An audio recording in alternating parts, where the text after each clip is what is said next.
খারাপ, তার হয়েছে ব্লাড ক্যান্সার। তবুও দেখো দিদিভাই কিন্তু থেমে নেই, মনের জোর থাকলে সব কিছুই সম্ভব। আজ সকালে ঘুম থেকে উঠে প্রথম কাজ ছিল আমার চিকেন আনতে যাওয়া। সেই মতো চিকেন আনতে বেরিয়ে পড়েছে, কিন্তু চিকেনটা নেওয়াও হয়ে গেছে। তারপরে ফিরছি বাড়িতে। তবে সকালবেলা এক কাপ চা খেয়ে মুডটা ফ্রেশ করে তারপরে কিন্তু বাড়ি থেকে বেরিয়েছিলাম। তারপরে এসে দেখি আমার চিকেন আনার আগেই আমার দিদা সব কিছু রেডি করে রাখছে। আসলে বয়স্ক মানুষরা কোনো সময় হাত পা গুটিয়ে বসে থাকতে পারে না, তার জন্য দিদা কিন্তু পেঁয়াজ রসুন আদা এগুলো ছাড়িয়ে দিচ্ছিল। তবে আমাদের বাড়িতে কিন্তু সকালবেলাতেও রান্না হয়, আর সেই রান্নাটা কিন্তু প্রতিদিনের মতো মাই করেছে আজও। তো রান্নাবান্না সেরে মা কিন্তু একটু বাজারে গেছিল। আর দুদিন হয়ে গেছে আমার ফেস ওয়াশটা ফুরিয়ে গেছে, তার জন্য মাকে বলেছিলাম একটা ফেস ওয়াশ এনে দিতে।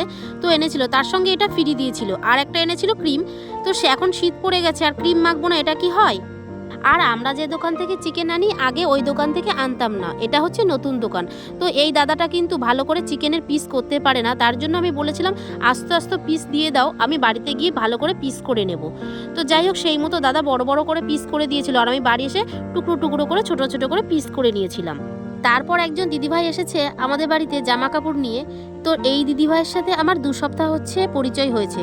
আর এই দিদিভাইয়ের কথা কি বলবো, তো সত্যি তার খুবই শরীর খারাপ, তার হয়েছে ব্লাড ক্যান্সার। তবুও দেখো দিদিভাই কিন্তু থেমে নেই, মনের জোর থাকলে সব কিছুই সম্ভব। দিদিভাইয়ের কথাটা শুনে আমার সত্যি খুব খারাপ লেগেছে, তার জন্য দিদিভাইকে বলেছি, দিদিভাই আমি অর্থ দিয়ে তোমাকে সাহায্য না করতে পারলেও যতটুকু সম্ভব সাহায্য করব। এবার আমার নাম্বারটা দিদিভাইকে দিয়েছিলাম, আর আমার এই পাড়া থেকে বলেছিলাম যতগুলো কাস্টমার তোমাকে পাবো আমি অবশ্যই তোমাকে ফোন করে জানাবো। সেইভাবেই দিদিভাইকে সাহায্য করছি। তারপর কিন্তু চান ধান করে রান্না করতে চলে গেলাম আমি।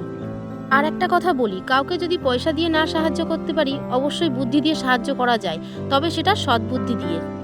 আজকাল সৎ মানুষের থেকে অসৎ মানুষের সংখ্যা বেশি, তাই সবাইকে বলবো চোখ কান সবসময় খোলা রাখবে, আর মানুষকে বিশ্বাস করার আগে 10 বার তাকে যাচাই করে নিও।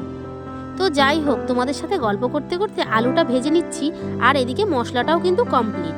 আর এখন শীত পড়েছে, খুব একটা জল খাওয়া হচ্ছে না আর কি, তার জন্য কিন্তু 1 মগ গরম জল করে নিয়েছি, এটা এখন খাচ্ছি। কিন্তু গরম জল খাওয়া সত্যি উপকারী। আর এদিকে মাংসটা কষাচ্ছি। আজকে কিন্তু অনেকটা কম তেলে মাংস রান্না করব। আগের দিন কিন্তু মাংস রান্না করেছিলাম, অনেকটা তেল ভাসছিল, তাই জন্য আজকে ভাই বলেছে যে একটু কম তেল দিয়ে রান্না করবি। তোমাদের সাথে আর একটা কথাও আমার বলার আছে, তবে এই কথাটা সবার ভালো লাগতেও পারে, আবার নাও লাগতে পারে। আমরা যারা মেয়েরা ঘরোয়া কাজ করি, এবং অনেকেই আছে ছেলেরা আমাদেরকে দাম দেয় না, কিন্তু আমি বলবো একজন মেয়ের স্বাবলম্বী হওয়াটা আর নিজের পায়ে দাঁড়ানোটা অতি অবশ্যই দরকার, যেমনটা আমি করতে পারিনি।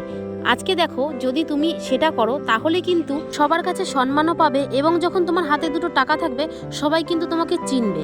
আর একটা মেয়ের নিজের পায়ে দাঁড়ানোটা যে কতটা জরুরি সেটা হচ্ছে আমি এখন বুঝতে পারছি। কিন্তু কি করব বলো, সবার ভাগ্যে তো সব কিছু থাকে না। তো যাই হোক, তোমাদের সাথে গল্প করতে করতে আমি কিন্তু চিকেন কষাটা খেয়েই নিচ্ছি। তারপর রান্নাবান্না সেরে সবাই মিলে একসাথে খেতে বসেও পড়েছি। তো যাই হোক, আমার ভিডিওটা তোমাদের কেমন লাগলো? যদি ভালো লেগে থাকে লাইক কমেন্ট শেয়ার করে দিয়ে পাশে থেকো। যারা আমার ভিডিও দেখো তারা তো আমাকে চেনো, যারা চেনো না তাদের জন্য বলি হাই, আমি শিবানী ফ্রম ওয়েস্ট বেঙ্গল। তোমরা কোথা থেকে আমার ভিডিওটা দেখছো অবশ্যই কমেন্ট করে জানিও। টাটা।